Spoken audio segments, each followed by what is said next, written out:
When a company faces insurmountable debt, it doesn't always have to close its doors. Let's look at how Chapter 11 bankruptcy works.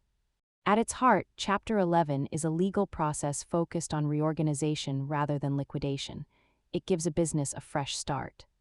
Thousands of businesses, from airlines to retail chains, use this process to survive while they manage their financial obligations. The company gets temporary protection from creditors. Management keeps running the business while they negotiate a plan to pay back debts. Unlike Chapter 7, which requires selling off all assets to pay creditors, Chapter 11 is designed to keep the business alive and running.